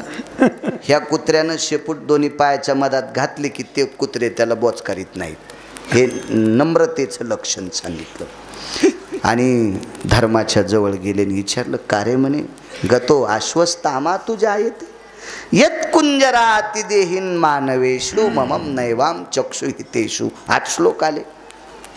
डोळ्यानं पाहिला नाही पण म्हणे गेलाय. एका हत्तीचं नाव सुद्धा अश्वत्थामा होतं. कुंजरास्थितो मतंगायाम. मतंग म्हणजे हत्ती, कुंजर म्हणजे हत्ती, हत्ती म्हणजे विहत्तीच. आणि मग म्हाताऱ्याला थोडीशी शंका आली. तिथं 3 लोक खरं बोलणारे होते. एक धर्म आणि 2 याच्या पक्षातले होते. एक यांच्या पक्षातला होता आणि एक कोणीकडेच नव्हता. त्याचं नाव विदुर, राजकारणातला 2 नंबरचा डॉन. विदुर काकाने विचार केला, इकडं बोला तर बेटे खोटे आणि याच्याकडून बोला तर याच्याकडे खेळ नाही, हे आपल्याला वाजितेन. म्हणून विदुर काका शांत बघ्याची भूमिका घेतली. विदुर काकानं अलिप्त राहिले. विदुर काका अलिप्त. कोणी येऊन कोणी जाऊ, गुलाला आपला आहेच. कोण्या कोण्या गावात माणसं असे असतात, जिकून मान पार्टी येईन का? हो, काय नाही बापा, देवाला मागणंच मागितलं होतं तुमच्यासारखे माणसं यावा. काहीच हरकत नाही. अशी काही माणसं विदुर काकासारखे. आणि खरंच तसं राहिलेलं खूप चांगलं. आमच्यासारखा महाराज ज्या गावात आहे त्यानं काहीच करू नये. जे येतील ते रामराम. हो, उगत तिकडं जाणं. आमच्या लोकांना पण आमच्या एका पाहुणा मस्त भजन म्हणत होता आणि ग्रामपंचायतला फॉर्म भरला. 3.5 एकर जमीन, 19 शेळ्या, 14 म्हशी चट इकल्या. आता नाशिकला इटा उचलायला. मी त्याला म्हणलं, अरे तू नको ग्रामपंचायत, तुम्हाला आमचं खपतच नाही. म्हणलं आता कसं खपत आहे, आता कसं गार लागायला आहे का नाही, उचल म्हणलं तिकडे गटारातल्या इटा. आमच्या लोकांनी याच्यात पडून आपल्याला रंग लागला विटेवरच्या मालकाचा, कशाला हे बाकीचे रंग, हे बाकीचे लोक त्याच्यात असं. कर्ण हा सत्यवादी आहे, नाही खोटं बोलला कर्ण. सत्य बोले मुखे दुखवे आणि काच्या दुखे, वीच विष्णूची महापूजा अनुभव नाही तुझा. महाभारतात इमानदार कर्ण, दिलेल्या शब्दाला जागणारा. आणि धर्म कर्ण एकदाही खोटं नाही. विदुर काकांनी खोटं बोलायची वेळ येईल म्हणून राज्याचा त्याग केला. आणि धर्मानं पंढरपुरातल्या मालकानं सांगितलं, एकटा खोटं बोलला. वदविले मुखे नारायणे धर्मा, अंगुष्ट त्या कर्मासाठी गेला. या तितका धर्माचा गेला. मग म्हाताऱ्यानं विचार केला, शंका येते, धर्म 2 स्तरावर बोलतोय, त्या अर्थी अश्वत्थामा मारलाय. म्हणून संध्याकाळच्या युद्धाची घंटी वाजली. शिंग फुकलं, युद्ध थांबलं. दोनदा शिंग फुकीत होते. युद्ध बंद करायला एकदा आणि सुरू करायला एकदा. शाळेतली घंटी पण दोनदा वाजती. भरायच्या वेळेला एकदा आणि सुटायच्या वेळेला एकदा. आणि मध्ये एकदा टनटन वाजती, ती तासाची घंटी असते. अमका तास तमका तास. पण ती सुटायची घंटी टनटन टनटन टनटन वाजली की मग पोरं आपले दप्तर घेऊन पळते. युद्ध सुटायची घंटा वाजल्याबरोबर द्रोणाचार्य कृष्णाकडे गेले, पंढरपुरातल्या मालकाकडे. नवल सांगतोय, प्रभू माझा अश्वत्थामा नावाचा पुत्र मारलाय, मला यमाकडे जाऊन यायचंय. आता युद्ध सुटल्यावर पोरग बघाव ना, यमाकडे कशाला जायचं. पण काय खेळ करताय तू त्या पंढरपुरातल्या मालकाला, त्याच्यासारखा खेळ जगात कोणाला नाही करता आला. आणि म्हाताऱ्यानं सांगितलं मला वरी जायचं. इतकं अस्त्रविद्येत पारंगत म्हातारं. अर्जुनाला धनुर्धारी कोणी केलं असेल तर द्रोणाचार्याने केलं. द्रोणाचार्यापासून विद्येचा खेळ, ही सर्व विद्या पारंगत, विश्वातला 2 नंबरचा माणूस शब्दवेदी विद्येतला, एवढे मोठे अधिकारी व्यक्ती. आणि प्रभूला सांगितलं मला वरी जायचं. तर प्रभूनं सांगितलं शरीर घेऊन जाता येत नाही म्हणे, आत्मा घेऊन जाणार. मग शरीर शिबिरात झोपवलं, म्हणजे रावटीत. तर भगवान किती नाटक करतात. पण माझे सेवक ठेवू का तुमच्याकडं, नाही म्हणले, माझे माझे आहेत ना. मग यायचे सेवक ठुले. आणि पंढरपुरातल्या मालकानं निद्रास्त्र सोडलं. रातच्या आधीच झोप आणि त्याच्यात निद्रास्त्र. हे सारे झोपले.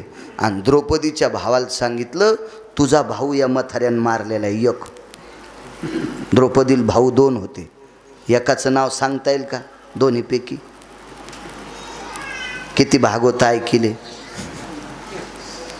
दोघायचं नका सांगू, एकाचं तरी. दृष्टद्युम्न. दुसरा कोण होता ते घरी गेल्यावर बघा, गुत्त थोडंच घेतलंय. तुम्ही पाठांतर करत जा, म्हणजे आमचे नीट कीर्तन सांगतील. विठाला विठाला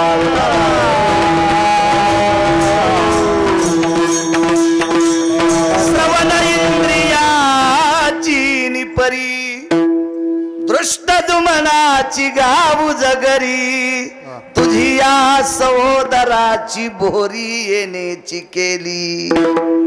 सहोदर म्हणजे भाऊ. मारले रे याला, घे बदला.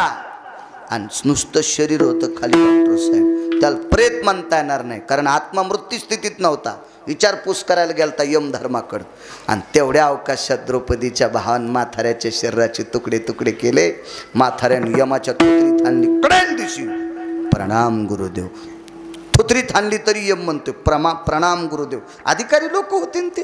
अहो भगवान पंढरपुरातले मालक द्रोणाचार्याच्या पाया पडत होते. यमाची काय टप्पर आहे त्याच्यापुढे. कडेल दिवशी आणला ठोका. प्रणाम गुरुदेव. अश्वत्थामा का मारला? अश्वत्थामा नावाचा कुंजर मारलाय. अरे अरे मला असं कळालं म्हणे. कोणी सोडली होती पुढी? पंढरपुरातल्यानं. काय नवले. आणि खाली येऊन पाहते, रती रती मास विखुरले, ते विहंग में चंचुपुटी धरिले, जठरा नळे तृप्त विले. मांसाहार करणाऱ्या पाखरांनी तुकडे खाऊन टाकले. खाली काय होतं? सामान्य नवले, साधं नवले. आला का त्याच्यावर द्रोणाचार्य तुम्ही मारला म्हणून? आपलं काय नव्हतं. त्याचा वाद होता त्यानं झोपली. आणि प्रेत कापलंय. जिवंत द्रोणाचार्य कापले का? नाही. आत्मा कुठं होता? वरी. कापलंय कशाला? प्रेताला. आणि प्रेताचं शेवी छेदन करत नाहीत का तुम्ही? पाप लागतं का डॉक्टरला?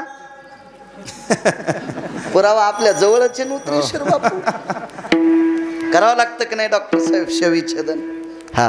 मग दृष्टद्युम्नालाही पाप नाही, ज्यानं घडून आणलंय त्यालाही पाप नाही. आणि मथार तर संपिलं.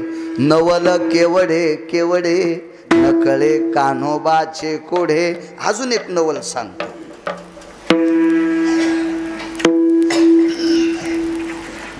मुरली अण्णा, युद्धात एका नालायकानं एका पवित्र लेकराला लाथ आणली. तो पवित्र लेकरू होतं अभिमन्यू. लात मारली, लात. हा नालायक कोण? नियमानं आत्ते मामा होता. आत्ते मामा होता तो, आत्ते मामा. त्याला बहीण दिलेली होती दुर्योधनाची. हो. आणि युद्धात लात मारली. त्याचे वडील अर्जुन, त्याचा सख्खा मामा पंढरपुरातला. काय मामा असं ना डॉक्टर साहेब, पंढरपुरातला मामा आहे त्याचा, जगाचा बाप. त्याच्या कृपेशिवाय आपल्या तुरी वाळतच नाहीत. त्याची कृपा झाली की आत्ताही आपल्या तुरीला फुलं लागतील. संध्याकाळी पाऊस काला झाला की मंदिरातल्या मालकाने ढग हलवावा, साऱ्या माळाच्या तुरी अशा पिवळ्या अड्डळ होणार फुलानं. पण त्याची कृपा झाली. इतकी ज्याच्या सत्ता आहे तो मामा आहे अभिमन्यूचा. आणि त्या मामानं भेट घेतली, म्हणणे मला 3.5 तासाचं आयुष्य द्या. नवल सांगतोय. यमाला विचारलं, नाही वाचित आहेत. अर्जुनान पण केला. संध्याकाळपर्यंत जयद्रथ मारीन, नाही संध्याकाळपर्यंत मेला तर मी अग्नीत उडी टाकील. बघा नवल किती मोठं आहे. महाभारतात नवल माझ्या वाचनात 2दा, पण वैकुंठवासी रंगनाथ गुरुजी परभणीकर 4 नवल सांगत होते सूर्याच्या बाबतीत. कारण रंगनाथ गुरुजी परभणीकर म्हणजे वेदांतातले सूर्य तर होतेच, पण ज्ञान सूर्य होते. ज्ञान सूर्य, ज्ञान सूर्य. ज्ञानातले रंगनाथ गुरुजी म्हणजे मर्मज्ञ रत्न होते. ब्रह्मलीन, ब्रह्मनिष्ठ सद्गुरू रंगनाथ गुरुजी परभणीकर म्हणायचे, भगवान सूर्यनारायणाचे 4दा नवलाचे कामं केले. 4दा. 2 तर माहीत आहेत आपल्याला, त्याच्यातलं एक सांगतो. 3:30 वाजता सुदर्शन सोल्डन सूर्याच्या आड धरलं. 3:30 वाजता, 3:30 वाजता. 7 वाजता जसा अंधार पडतो का तसा अंधार 3:30लाच पडला. आणि अर्जुनाला सांगितलं, आता सूर्य मावळलाय, तुला नाही थांबता येत. ते शूर लोक होते, क्षत्रिय होते, खोटं कसे बोलते ते. लगेच लाकडं जमा केले, चिता पेटवली. विटेवरचे मालक सांगतात, अर्जुना नवल बघा नवल. अर्जुना, सौभाग्यवती स्त्री गेल्याच्या नंतर पायातल्या विरोध्या बोटातल्या आणि गळ्यातलं मंगळसूत्र काढून घेत नसते. हे तिचं लेन आहे. 14 भूषणापैकी एक भूषण आहे, ते काढून घेत नसतात. आणि क्षत्रियाचं लेणं म्हणजे बाण भातोड आहे. ते अडकव खांद्याला, याच्या सहज आणि खांद्याला धनुष्य अडकवलं. 3:30 वाजले होते. नियमानं बवा करणाचे समेळी, निमिषा लाघवी देता रोळी, वरुतया पाती दिवाळी, भाषा पंचांगाची ओ. पंचांग सांगते, करण कशाला, भव कशाला, निमिष कशाला. नवरात्रीतला हवन होतं कालचं, काय नाही. काही काहीचा कशाचा पंचांगाचा मेळ नाही, कशाचा मेळ नसतो. हवन करायचं म्हणजे करायचं. येडीने इस्तू आणला आणि पिशीनं फुकला. नियम आहे, टाईम आहे. अष्टमीच्या दिवशी, कोण्या दिवशी जगदंबा हवनातून प्रगट होतात, कधी असावा त्याचा बलिपिंड किती वाजता द्यावा, अग्नी कोण्या वेळेला मृत्यू लोकात आहे, असे विद्वान भूदेव सांगत असतात. आणि त्या विद्वान भूदेवानी सांगितल्यानुसार नवरात्रीतलं हवन केलं पाहिजे. आपल्या मनानुसार नाही घोडे दामटवायचे. काही बेसरामाईनं दामटिले, काही चिलारीनं दामटिले, मेलेन घोडे पळू पळू असेच नाही. शास्त्र सांगतंय, आपल्याकडं पुराण सांगतंय, त्यानुसार वागलं पाहिजे. चला, पेटावला तो अग्नी. 3:30 वाजता दिवस माळवला. तुम्ही अजून बी लक्षात घ्या, चांगल्या व्यक्तीवर संकट आल्याच्या नंतर ज्याच्या अंतकरणात पाप आहे का, ते जास्त बघायची भूमिका घेत असतात. चांगल्या व्यक्तीवर संकट आल्याच्या नंतर ज्याच्या अंतःकरणात पाप आहे का डॉक्टर साहेब, ते जास्त बघ्याची भूमिका घेत असते. बघ्याची, हो. त्याच्यातले बऱ्यापैकी सूत्र सांगेल, पण आपला वेळ संपत आलाय. कशाला नालायकायचं इचकायचं आहे का नाही. हलकटायचं धुणं धुत बसल्याच्या नंतर कालांतरानं परमेश्वर बायकोच्या साड्या धुवाची वेळ आणीत असतो. म्हणून हलकटायचे धुणे नाही धुतले पाहिजे, निदान कीर्तनात तरी. निसर्गाचा नियम आहे तो, नियम आहे, नियम आहे, नियम आहे, नियम आहे, निसर्गाचा नियम आहे. माझा जन्म खेड्यात झाला असल्यामुळं मला बऱ्यापैकी बऱ्याच गोष्टी माहीत आहेत. फिरलो खूप, त्याच्यामुळं तेही मला माहीत आहे. कौरव 1 नंबरला पुढे होते, जे वाचलेले तेवढे. ज्यानं लात मारली तो नालायक सगळ्यात पुढे होता.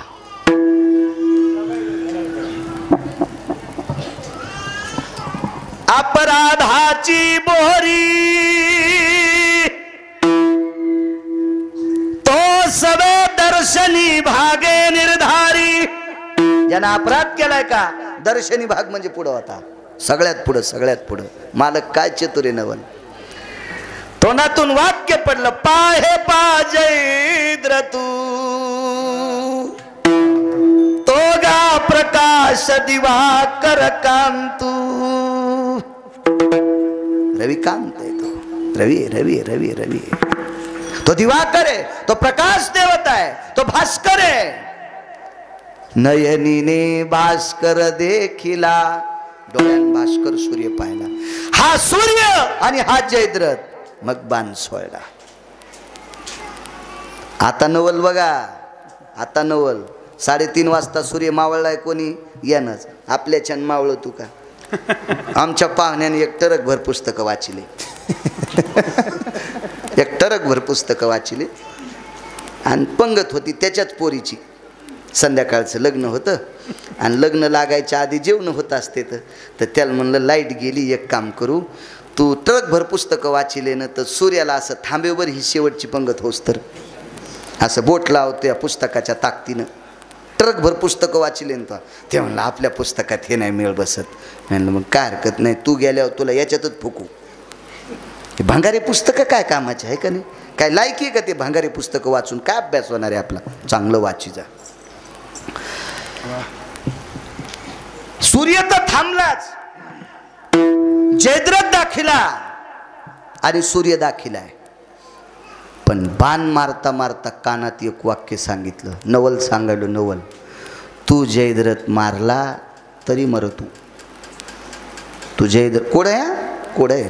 तू जयद्रथ मारला तरी मरतू आणि नाही मारला तरी मरतू. कोण सांगायला माहिती आहे, पंढरपुरातला मालक. तर अर्जुन म्हणला, प्रभू मारल्यावर कसा मरण. मी पण काय केला, दिवस माळेपर्यंत जयद्रथ मारीन, नाही मारला तर मी अग्निकाष्ट भक्षण करीन, अग्नीत उडी टाकीन. पण 3:30 वाजलेत ना, सूर्य दिसायला ना, आता मारल्या मी कसा मरीन. ऐक रे बाबा, ऐक, जरशी दम धर. होटपोळतेन शिजूस तर दम खातेत, पण न्यूज तर थांबत नाहीत. जिबीला चटका बसंदारचं थांब ना अर्जुना. कसा मरेल ऐक.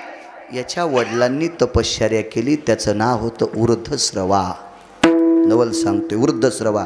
त्यानं अशी तपश्चर्या केली ती की माझ्या मुलाचं डोकं कापून जो कोणी जमिनीवर टाकील त्याच्या शरीराचे 1000 तुकडे होतील. आणि वरदानस्तु तथास्तु. ऊर्ध्वश्रवाला वरदान प्राप्त झालं. ते सांगत तसे नारायण, ऐके पार्था माझे वचन. नारायण सांगत होते, पार्था हे अर्जुना, हे किरीटी, ऐक ऐक. हे पृथकी सुता. पृथकी म्हणजे कुंती. हे अर्जुना, याच्या बाबांनी वरदान मागून घेतलंय, याचं डोकं कापून जो कोणी जमिनीवर टाकेल त्याच्या शरीराचे 1000 तुकडे होणार. तू याला मारून याचं डोकं जमिनीवर पडणार, मग तू मरणार. आणि तू जर याला नाही मारलंस तर सूर्य मावळल्यावर तू अग्नीत उडी टाकून मरणार. मग कसं करायचं प्रभू. सत्यलोकाची स्थळी. सत्यलोक म्हणजे ब्रह्मदेवाचं अधिष्ठान. तिथे वृद्धश्रवा अजूनही तपश्चर्या करत आहे. असा बाण मार की बाणानं डोकं असं उडालं पाहिजे, ते कोण्याच जमिनीवर न पडता त्याच्या बापाच्या मांडीवर पडावा. बाण हाणणारही कसं सांगणारा असू द्या हो, पण हाणणाराचे बी नेमकंच असन. असा बाण मारला की जयद्रथाचं डोकं तुटून वृद्धश्रवा नावाचा त्याचा बाप त्याच्या मांडीवर डोकं पडलं. आणि म्हाताऱ्यानं डोळे उघडेच नाही. तपश्चर्या करता करता कोण आपल्या मांडीवर दगड टाकलाय म्हणून उचलून खाली टाकलं. डोकं तुटल्यामुळं पोट्ट मेलं आणि पोराचं डोकं मांडीहून जमिनीवर बापान टाकल्यामुळं बापही मेला. एकाच दगडात दोन मेले. याला म्हणतात नवल केवडे केवडे नकळे कानवाचे कोडे. बलराम दादानं सोयरीक केली रुक्मिणी आई आमच्या सुभद्रा आई साहेबाची. सुभद्रा आई साहेब द्याल्या दुर्योधनाला.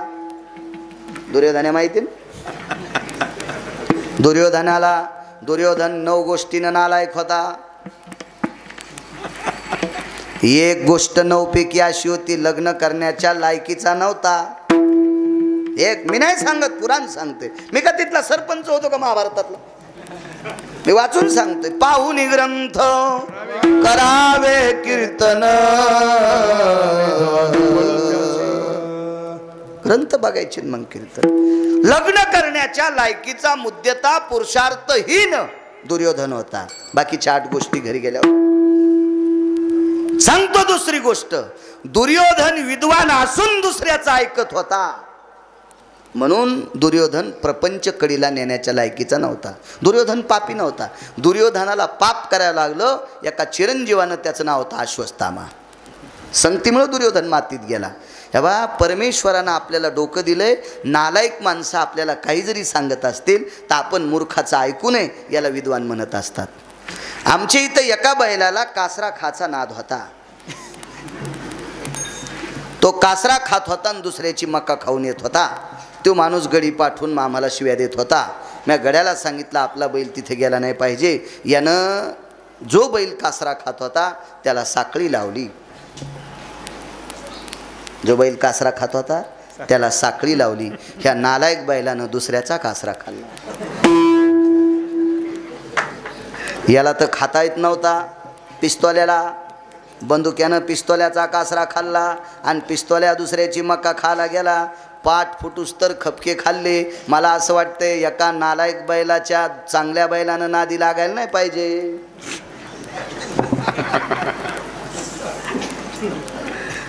मंगळ्यानं दोन्ही बैलाला कासरेत बांधले. हे आधी दुसऱ्याचा कासरा खात होता आणि मग त्याचा कासरा खात होता. बरेच बैल दुसऱ्या बैलाला सोबती करते. एकदा घेतल्यावर काय होतंय?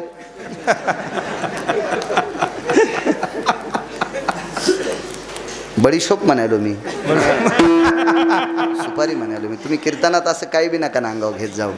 असे बरेच चांगले बैल नालायक बैलाच्या नादी लागून वाया जाते. तसा दुर्योधन मूळता दुसऱ्याचा ऐकणार होता. परयम श्रवणेंद्रियेषु यम यत् प्रपंचोति नैवानां स्थिरत्वाति जायते. म्हणून आपल्या सोप्या भाषात तशा माणसाला कच्च्या कानाचा किंवा फुटक्या कानाचा माणूस म्हणतात. हे दुसऱ्याचं ऐकून वागत आहे त्याला कच्च्या कानाचा माणूस म्हणतात. 9 गोष्टीनं मूर्ख होता. अशा दुर्योधनाला दिली. त्याच्यातल्या 9 पैकी एक दोष सांगतो. अल्पायुष्य होते. तिसरं सांगू दुर्गुण, अल्पायुष्य होते. 100ला 100 पोरं बापाच्या देखता मरणार होते. असा शाप मागच्या 14व्या जन्मात धृतराष्ट्राला एका सर्पिणीनं दिलता. म्हणून 100ला 100 पुत्र मरणार. त्याच्यापैकी दुर्योधन मरणार. आपल्या बहिणीला बुक्का लागणार. हे पंढरपुरातल्या मालकाच्या लक्षात आलतं. म्हणून सोयरीक जर मोडून अर्जुनाला द्यावा तरी भांडण. सोयरीक मोडून अर्जुनाला द्यावा तरी भांडण. मग अर्जुनाला भगवे कपडे घातले. त्याला संन्याशी केलं. सुभद्रेचं हरण केलं. तिकडंच तदेव लग्नं सदिनं तदेव ताराबलं चंद्रबलं तदेव दैव बलं लाभस्ते श्याम जयस्ते श्याम कुतस्ते श्याम. तिकडंच आली नवरदेव नवरी पाय पडायला. मग बलराम दादा म्हणले अर्जुना, महाराजाला विचारा. सुभद्रा म्हणली ते नालायक महाराज गावात येऊ द्यायला नव्हता पाहिजे. तो महाराज नसून अर्जुनच होता. तो संन्यासी होऊन जनी चोरोनी नेली माझी भगिनी. आळंदीतले मालक सांगतात अर्जुनाला खोटा संन्यासी केलं आणि दुर्योधनाला सुभद्रा दिल्या विधवा होणार हे देवाच्या माहीत होतं. म्हणून खोटा महाराजानं सुभद्रा पळून नेली. दुर्योधनाच्या कानावर वार्ता गेली. दुर्योधन म्हणला आपल्या नशिबात नव्हती. नंतर कळालं त्या महाराजाला अर्जुनानं मारलं. अर्जुनाला भेटली. दुर्योधन म्हणला काही कावत नाही आमच्या कुळात आली. आली कुठं सुंबळ्या मुद्दाम दिली. पण तुला कळूच दिलं नाही. याचं नाव नवल. नवल केवडे केवडे नकळे कानोबाचे कोढे. विढोबार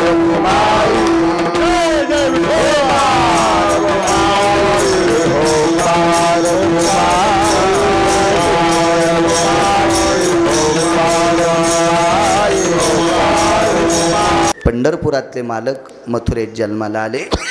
नंदाच्या घराला मज नेई गोकुळाला. उचलीला कमळापती भगवंताला उचललं.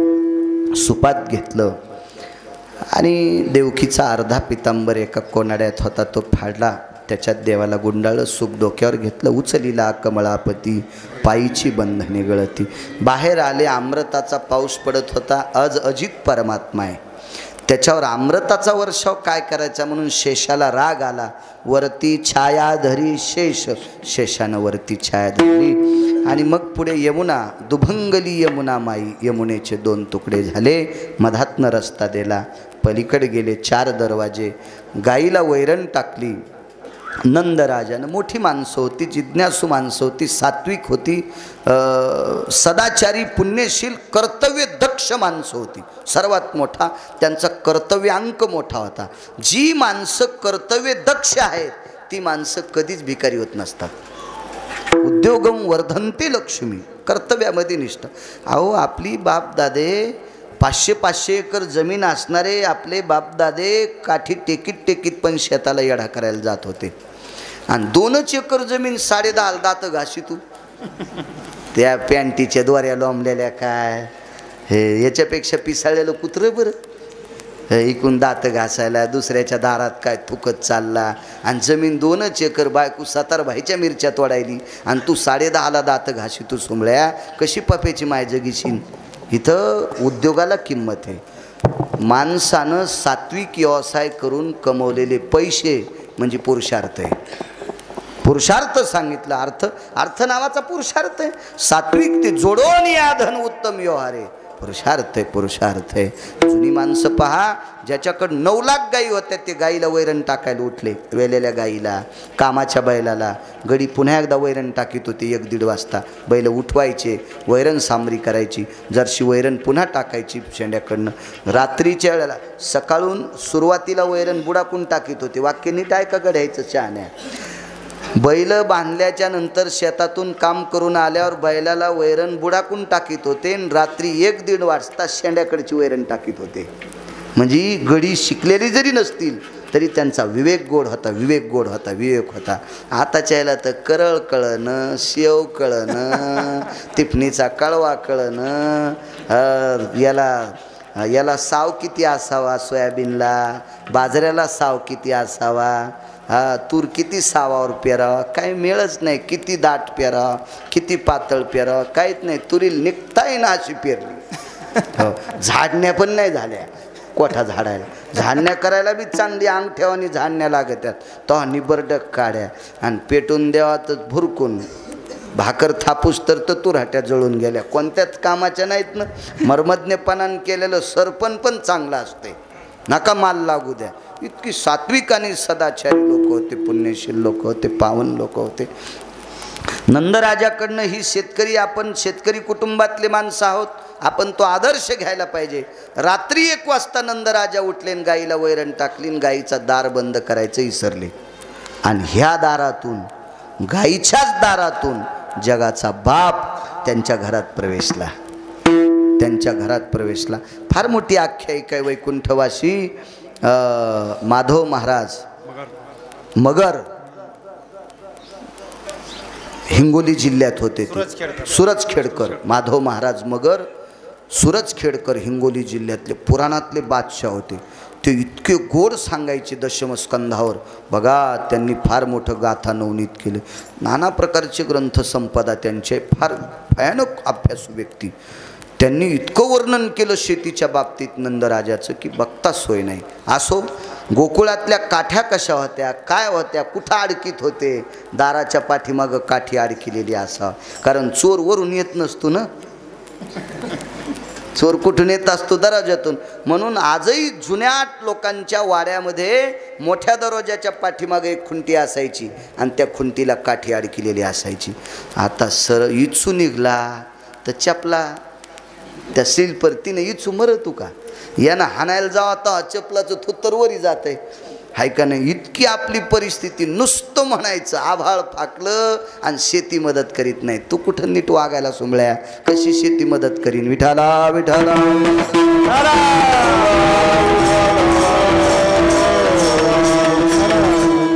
मदत करू न करू, पण पवित्र सुदिन हा दसरा आहे. या दसऱ्याच्या दिवशी शेतकरी राजाला शुभेच्छा देतो की माझ्या पवित्र या काळ्या मातीशी रक्ताचा घाम करून मातीत टाकणाऱ्या शेतकरी राजांनो, आपल्या बाप दाद्याने कमिलेली जमीन जशाला तशी सांभाळा. बालाजी भगवान तुमचं कल्याण करील. डॉक्टर साहेब फार दिवस लागणार नाहीत, फार दिवस लागणार नाहीत. 4-2 वर्षात घट मांडायला माती विकत घ्यावं लागणार आहे. तुमच्या गंगाखेडमध्ये राहणाऱ्याला, परळीत राहणाऱ्याला, परभणीत राहणाऱ्याला, शहराच्या ठिकाणी राहणाऱ्या लोकांना नवरात्रीतला घट मांडण्यासाठी माती विकत घ्यावं लागेल. इतकं दुर्भिक्ष होणारे, काळ्या मातीला इतकी किंमत येणार आहे. म्हणून होऊ द्या. निसर्गाचा कोप असतो. ह्या बा, काही जरी निसर्गाचा कोप झाला तर पैसे खाता येत नाहीत, सोनं खाता येत नाही, चांदी खाता येत नाही. गहू ज्वारी बाजरीच्या भाकरी खावा लागत्याल. दुष्काळात आपल्याला तीच काळी माय जगविणार आहे. म्हणून तिच्यावर अतूट प्रेम ठेवा. देवावर जितकं प्रेम तितकं काळ्या माईवर प्रेम करा. एक न एक दिवस ती आपल्याला 4 माणसात तीच बसवीत असते. तिचं संगोपन करा, तिला सांभाळा. कारण नंदराजाचा पुरावा आहे तो. असो, आणि त्या दारातून जगाचा मालक आत प्रवेश करतो. दुसऱ्या दिवशी सकाळी गोपी जमा होतात. पाहतात तर भगवंते झालती मुलगी, फिरविले दोन्ही कन्या आणि चक्रपाणी. पोरगी झालतीन पोरग कस काय, हेही आश्चर्याचा झटका. देवानच फिरिले ते दोन्ही. बघता बघता काय सर्व आनंदी आनंद गवळणी त्या तोंडा भुललिया. सर्व गोकुळात आनंद, एवढा आनंद, दिशा आनंदित झाल्या, जमीन आनंदित झाली. वाटेल गोपी आबाल वृद्ध सगळेजण आनंदी झाले. भगवान रांगू लागले. रांगता रांगता चलू लागले. गवळणींना नाना प्रकारचं आनंदाचं सौख्याचं स्थित भरतं दिलं. गवळ्यांना सुख दिलं. गोपींच्या सोबत रासक्रीडा केली. नाना 11 वर्ष 53 दिवस झाले. 11 वर्ष 53वा दिवस उजाळला. 11 वर्ष 53वा दिवस उजाळला. आणि त्या दिवशी आकृन नावाची व्यक्ती जगाच्या मालकाला नेण्यासाठी आली. गोकुळात 11 वर्ष 53 दिवस राहिले. त्याच्या अलीकडचा मुद्दा सांगतो. एके दिवशी आईसाहेबांना सांगितलं, कृष्णा आता तू मोठा झालास, आता तू रिकामं बसून खायचं नाही. आता जाई राना सवे घेऊन गोधना. तू काहीतरी काम करायचे. अर्थशास्त्राचं नीतिमूल्य मोठ्या माणसाच्या मुखारविंदातून ऐकलेलं वाक्य सांगतो डॉक्टर साहेब. शिक्षणाचा काळ संपल्याच्या नंतर, शिक्षणाचा अभ्यासाचा काळ संपल्याच्या नंतर त्याच्या पुढचा 40 ते 45 वर्षापर्यंत आपल्याला लागतंय त्याच्या 8 पटीनं कमीलं पाहिजे. तो संसारातल्या लोकांसाठी पोषक असतो.